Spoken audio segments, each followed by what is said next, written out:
Bueno, en esta oportunidad vamos a continuar con la gama de las ondas electromagnéticas y vamos a ver lo que son los rayos X. Los rayos X tienen una característica particular que son de producción artificial y específicamente son de muy corta longitud de onda, por lo que pueden atravesar al cuerpo totalmente. Otra de las características que tienen es que su efecto es estrictamente fotoquímico, o sea que no va a producir calor, sino que va a producir una serie de reacciones químicas dentro del organismo y también en ciertas sustancias en las cuales nosotros lo vamos a utilizar. Para poder explicar el funcionamiento de los rayos X y su producción especialmente, vamos a utilizar una serie de fundamentos, ¿sí?, que vamos a ver al principio para entender después cómo es que se producen. Si no comprendemos estos primeros fundamentos, va a ser medio difícil que podamos entender por qué es que se dan. Vamos a comenzar entonces con la producción. Para su producción entonces tenemos que tener como fundamento conocer lo que es la emisión termoiónica, el efecto fotoeléctrico, el espectro de líneas, lo que es el átomo de Rutherford y la teoría de Bohr. Teniendo todos estos puntos claros, vamos a entender entonces cómo es que se producen los rayos X. Empecemos con la emisión termoiónica. Acá lo que nosotros tenemos es una lámpara díoda que tiene un filamento, como pueden ver, este filamento enrollado, que se llama cátodo, y una placa al frente que se llama ánodo, ¿sí? O también, como lo vamos a conocer después, anticátodo. Entonces, ¿qué es lo que se va a producir aquí? En esta lámpara dioda se va a establecer una diferencia de potencial. Esa diferencia de potencial me va a dar entonces electronegatividad al cátodo y electropositividad al ánodo. Se produce entonces en una primera instancia que el filamento o cátodo se caliente.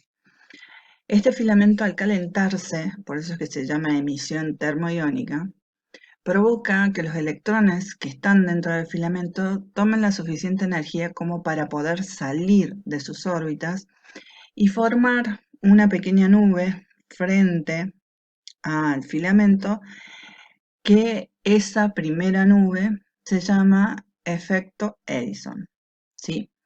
Entonces, ese despegue que habíamos dicho de electrones y la formación de nube, efecto Edison. Después, como el ánodo tiene una carga eléctrica positiva, lo que se va a producir es una atracción entonces de estos electrones hacia el ánodo. Ese viaje de los electrones en forma violenta hacia el ánodo va a ser el efecto de De Forest. Entonces esos electrones van a impactar sobre el ánodo y ya después veremos qué es lo que se produce específicamente allí. Entonces, ¿a qué llamamos emisión termoiónica? A la liberación de los electrones y viaje hacia el ánodo. En el caso del efecto fotoeléctrico, acá lo que tenemos es que, por ejemplo, si nosotros tenemos una plancha metálica, ¿sí?, y esta plancha metálica está cerca de un elemento cargado positivamente, se va a producir un hecho si impacta una luz o una radiación de corta longitud de onda. Por ejemplo, nosotros habíamos visto que el ultravioleta tenía efecto fotoeléctrico. ¿Por qué? Porque es una radiación de corta longitud de onda. Entonces, al ser una radiación de corta longitud de onda, provoca que los electrones se carguen de la suficiente energía para despegarse de esta placa. Entonces, al despegarse, se vuelve a producir el efecto Edison, ¿sí?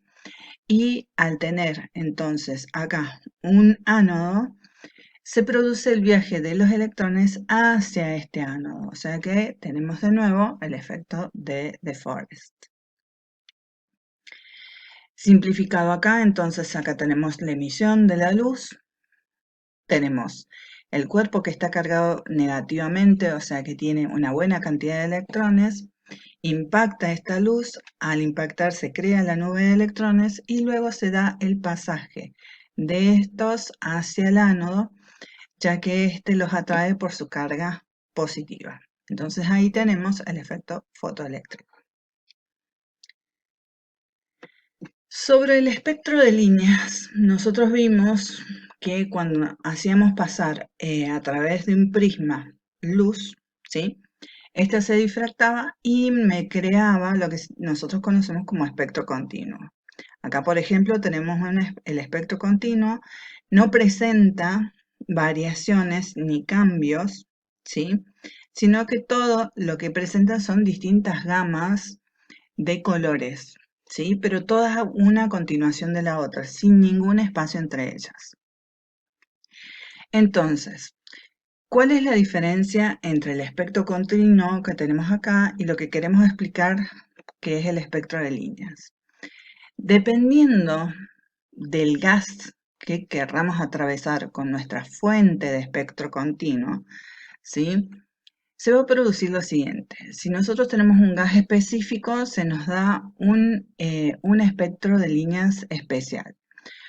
Un espectro que es absorbido por el gas, que son todas estas radiaciones, y un espectro de líneas que emite el gas, que son estas radiaciones. Por eso es que se le llama espectro de líneas, porque el gas deja pasar solamente algunas radiaciones y otras no. Vamos a los niveles de energía. Los niveles de energía están basados en lo que se llama átomo de Rutherford, que específicamente nos muestra cómo es que se encuentra dispuesto el átomo con un núcleo y alrededor órbitas o niveles de energía por donde circulan los electrones. Este era un modelo anterior en el cual se quería explicar la composición del átomo como una masa totalmente estructurada, pero finalmente fue Rutherford el que pudo poner o dio alguna idea específica de lo que es el átomo. Debido a esta constitución, entonces, ¿qué es lo sustancioso o qué nos hace falta saber? En una experiencia, Rutherford bombardeó al átomo con partículas alfa. Las partículas alfa tienen una carga eléctrica positiva.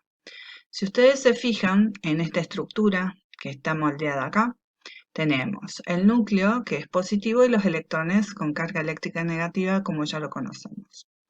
Entonces, si se bombardea con estas partículas alfa la zona central o zona del núcleo, estas mismas partículas provocan una desviación de sí mismas sobre su eje.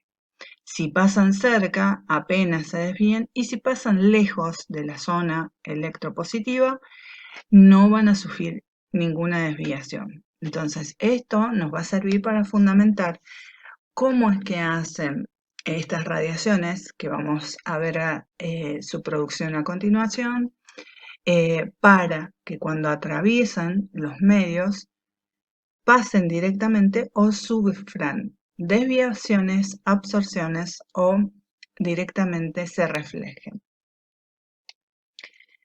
Finalmente tenemos la teoría de Bohr.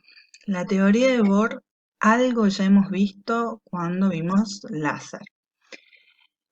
¿Qué pasa? Cuando nosotros excitamos a un átomo, específicamente a sus electrones, estos pasan de órbitas internas, ¿sí?, a órbitas externas. ¿Por qué?